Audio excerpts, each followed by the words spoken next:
আসসালামু আলাইকুম রহমতুল্লাহ। প্রিয় ভিউয়ার্স, প্রিয় ইমানদার মুসলমান ভাই বোনেরা, যে যেখান থেকে আমাদের আজকের ভিডিওটি দেখছেন, আপনাদের সবাইকে স্বাগত, শুভেচ্ছা, অভিনন্দন জানাচ্ছি এমআরএস টিভি ভারত চ্যানেলের পক্ষ থেকে। আজকে আপনাদের সাথে শেয়ার করব 155 নম্বর ভিডিও। 155 নম্বর ভিডিওর ভিতরে খুবই গুরুত্বপূর্ণ এবং শিক্ষণীয় একটি হাদিস পড়ে আপনাদেরকে শোনাচ্ছি। হাদিসটি আমি পড়ছি আমার আমলের নিয়তে, আপনারা শুনবেন আমলের নিয়তে। আল্লাহ তাআলা আমাদেরকে সবাইকে আমল করার তৌফিক দান করুন, আমিন। বিসমিল্লাহির রহমানির রহিম। হযরত আব্দুল্লাহ ইবনে ওমর রাদিয়াল্লাহু তাআলা আনহু থেকে বর্ণিত, রাসূলুল্লাহ সাল্লাল্লাহু আলাইহি সাল্লাম বলেছেন, 3 ব্যক্তি এমন আছে যাদের জন্য কিয়ামতের কঠিন পেরেশানির আশঙ্কা নেই। রাসূলুল্লাহ সাল্লাল্লাহু আলাইহি সাল্লাম বলেছেন, 3 ব্যক্তি এমন আছে যাদের জন্য কিয়ামতের কঠিন পেরেশানির আশঙ্কা নেই, কোনো টেনশন নাই, কোনো পেরেশানি নেই। 3 জন ব্যক্তি। তাহলে 3 জন ব্যক্তি কারা? তাদের কোনো হিসাব নিকাশ হবে না। এই 3 ব্যক্তির কখনো কাল কিয়ামতের দিন কঠিন মুসিবতের সময় হিসাব নিকাশ হবে না, যতক্ষণ পর্যন্ত সমস্ত মাকলুক তাদের হিসাব নিকাশ হতে অবসর হবে, ততক্ষণ পর্যন্ত তারা মেশকের টিলার উপর ঘুরে বেড়াবে। তাহলে যতক্ষণ পর্যন্ত সকল মাকলুকের হিসাব নিকাশ করা হবে না, ততক্ষণ পর্যন্ত তারা মেশকের টিলার উপরে ঘুরে বেড়াবে, তাদের হিসাব নিকাশ নেওয়া হবে না, তারা আনন্দে ঘুরবে আর অন্য অন্য মাকলুকের হিসাব নিকাশ করতে থাকবে। এরা হচ্ছে 3 ব্যক্তি। তাহলে প্রথম সেই ব্যক্তি যে আল্লাহর রেজামন্দি লাভের উদ্দেশ্যে কোরআন পড়েছে।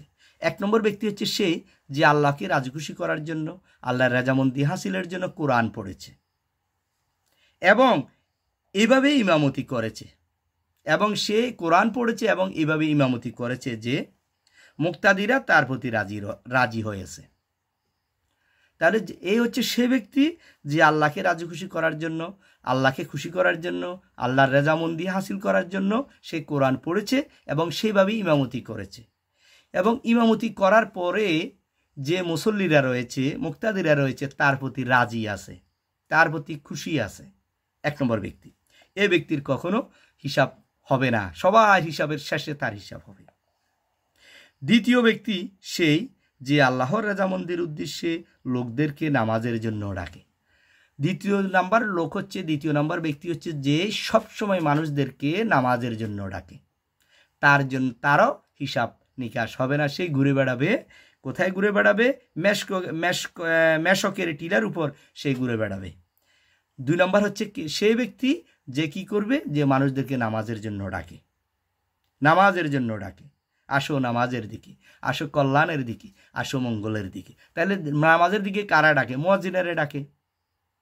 আরও অন্য অন্য দাওয়াত দিতে পারেন আপনি। নামাজ যখন শুরু হচ্ছে, নামাজের যখন আজান দিয়ে আসেন, ভাই নামাজ পড়তে আসেন, এই যে আজান হয়ে গেছে, নামাজ হয়ে যাবে কিছুক্ষণের মধ্যে, এভাবে দাওয়াত দিতে পারেন আপনি, যারা নামাজের দিকে ডাকে। 3য় সে ব্যক্তি যে নিজের প্রতিপালকের সাথেও ভালো সম্পর্ক রেখেছে।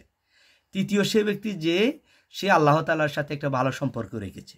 আল্লাহ তাআলার সাথে ভালো সম্পর্ক বলতে আল্লাহর হুকুম হাকামগুলো মেনে চলা, আল্লাহর বিধিনিষেধগুলো মেনে চলা, আল্লাহ যেটা নিষেধ করেছেন এটা কখনো না করা, রাসূলুল্লাহ সাল্লাল্লাহু আলাইহি সাল্লাম যেভাবে তার জীবন পরিচালিত করছে সেভাবে জীবন পরিচালিত করা।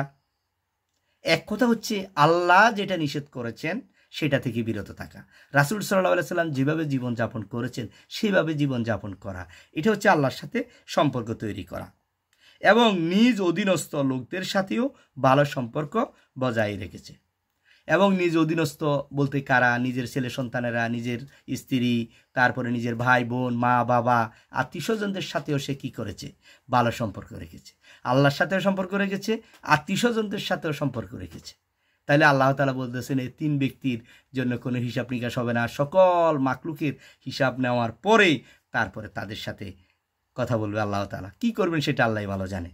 এই হাদিসটি এসেছে তিরমিজি শরীফে, এসেছে হাদিসটি তাবারানি মাজমাউজ জাওয়ায়েত গ্রন্থেও এই হাদিসটি বর্ণনা করা হয়েছে।